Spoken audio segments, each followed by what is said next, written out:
అందరికీ నమస్కారం. మా కాలజ్ఞాన్ అకాడమీకి స్వాగతం. మా కాలజ్ఞాన్ అకాడమీ యొక్క ఇన్స్టిట్యూట్ వచ్చేసి హైదరాబాద్ హయత్ నగర్లో ఉంది.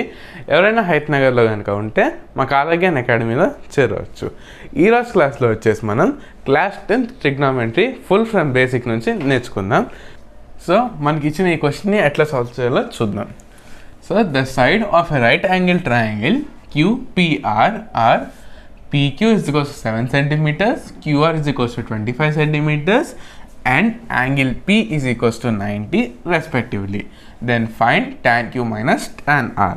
సో ఇప్పుడు మనం ఈ క్వశ్చన్ చదవగానే మనకి ఏమర్థమైంది, ఫస్ట్ మనకి అక్కడ ఒక రైట్ యాంగిల్ ట్రయాంగిల్ అనేది ఇచ్చారు, ఇంకా వాటి యొక్క లెన్స్ అనేవి మనకి ఇచ్చారు, ఇంకా మనకి స్పెసిఫిక్గా ఇక్కడ యాంగిల్ P దగ్గర దానికి 90 degrees ఉంటుందని చెప్పారు.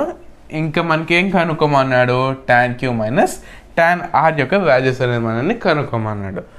సో మనం ఫస్ట్ ఏమి ఇచ్చాడు మనకి, it is a right angle triangle అని చెప్పాడు. సో మనం ఫస్ట్ ఒక రైట్ యాంగిల్ ట్రయాంగిల్ అనేది గీసుకుందాం. సో ఇప్పుడు దీన్ని ఫస్ట్ ఇక్కడ ఏమన్నాడు మనకి, వాటిని ఫస్ట్ మనం పాయింట్ చేసుకుందాం. పాయింట్ చేసుకున్నాక ఇక్కడ మనకి యాంగిల్ P దగ్గర అది 90 degrees అనేది చెప్పాడు అనమాట. సో అది 90 degrees. నెక్స్ట్ ఏమన్నాడు మనకి, అక్కడ వాటి యొక్క లెన్స్ అనేవి మనకి ఇచ్చాడు. సో ఇప్పుడు PQ is equals to 7 centimeters. PQ మనకి 7 centimeters, QR వచ్చేసి మనకి 25 centimeters. ఇంకా మనకి ఇక్కడ ఈ PR ఏదైతే ఉందో దాని యొక్క వాల్యూ అనేది మనం కనుక్కోవాలన్నమాట.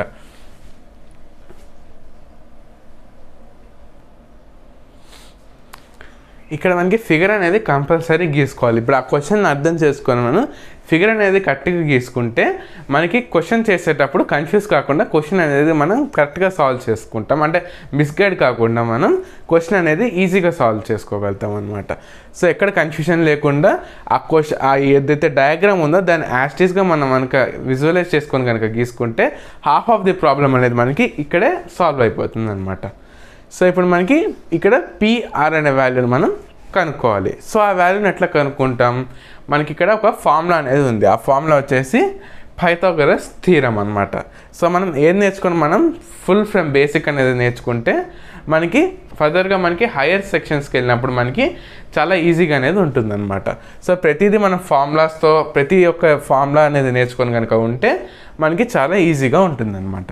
సో ఇక్కడ ఇది పైథాగరస్ థీరం. సో ఇక్కడ హైపోటెన్యూస్ యొక్క లెంత్ ఏంటిది, ఇక్కడ QR is equals to PR square plus PQ square అనమాట. సో ఇక్కడ మనం ఏం కనుక్కోవాలి, PR స్క్వేర్ అనేది కనుక్కోవాలి. సో ఈ PR స్క్వేర్ని మనం ఇటు తెచ్చుకొని ఈ QR స్క్వేర్ని మనం అటు తీసుకెళ్దాం. So PR square is equals to QR square minus PQ square అనమాట. సో ఇప్పుడు ఈ ప్లేసెస్లో మనం వీటి యొక్క వాల్యూస్ని సబ్స్టిట్యూట్ చేస్తే మనకి PR square is equals to 25 square minus 7 square వస్తుంది. సో దీన్ని ఫర్దర్గా సాల్వ్ చేస్తే 25 స్క్వేర్ 625, 7 స్క్వేర్ 49. సో ఇప్పుడు దీన్ని సాల్వ్ చేస్తే PR square is equals to 576. So ఇప్పుడు ఈ స్క్వేర్ అటు వెళ్తుంది కాబట్టి PR వాల్యూ ఎంత వస్తుంది మనకి 24 వస్తుంది. సో PR వాల్యూ ఎంత మనకి 24 centimeters అనమాట. సో ఇప్పుడు మనకి అన్ని సైడ్స్ యొక్క లెంత్ అనేది మనకి వచ్చేసింది కాబట్టి ఇక్కడ ఏమన్నాడు మనకి tan Q యొక్క వాల్యూ అనేది మనం కనుక్కోమన్నాడు. సో మనకి ఇక్కడ యాంగిల్ వచ్చేసి మనకి Q దగ్గర ఉంటుందన్నమాట. ఇక్కడ Qని కనుక మనం రెస్పెక్టివ్ యాంగిల్గా తీసుకుంటే మనకి ఇక్కడ ఈ ఆపోజిట్గా ఉన్నది ఏమంటాం, దీన్ని ఆపోజిట్ సైడ్గా అంటాము. దీనికి పక్కన ఆనుకుని ఉన్నది దీన్ని మనం అడ్జసెంట్ సైడ్ అని అంటాము. ఇంకా ఈ పొడుగ్గా ఏదైతే ఉందంట అంటే దీనికంటే పెద్దగా ఏదైతే లెంత్ ఉందో దాన్ని మనం హైపోటెన్యూస్ అని అంటాం అనమాట.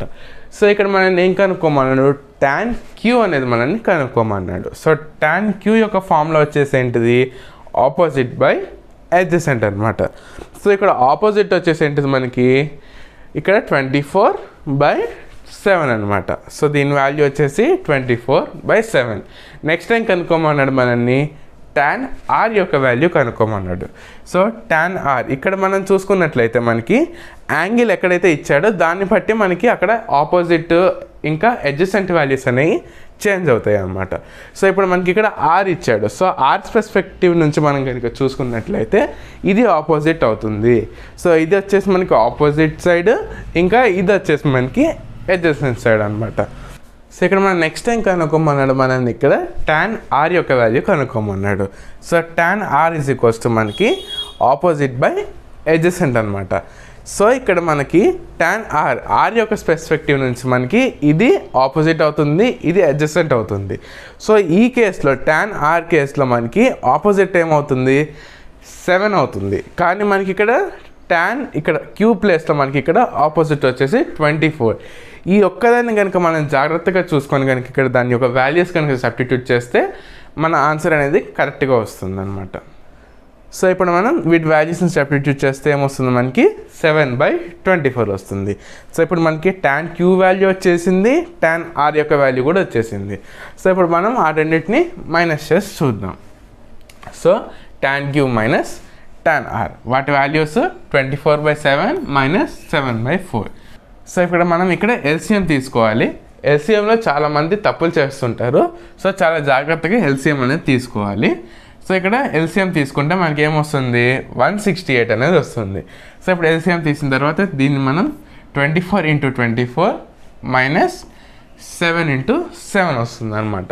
సో ఇప్పుడు దీన్ని కనుక ఫర్దర్గా సాల్వ్ చేస్తే 24 × 24 మనకి 576, ఇంకా 7 × 7 మనకి 49 అవుతుంది. So 576 minus 49/168. ఇప్పుడు దీన్ని ఫర్దర్గా సాల్వ్ చేస్తే 527 మైనస్ 168. సో ఇక్కడ మనకి tan q minus tan r యొక్క వాల్యూ వచ్చేసి 527/168 అనమాట. మీకు ఫర్దర్గా ఏమైనా డౌట్స్ ఉంటే మా ఈ వాట్సాప్ నెంబర్కి వాట్సాప్ చేయొచ్చు. మా కాలేజ్ఞాన్ అకాడమీ ఛానల్ కనుక మీకు నచ్చినట్లయితే లైక్ చేసి, షేర్ చేసి, సబ్స్క్రైబ్ చేసుకోండి. Thank you.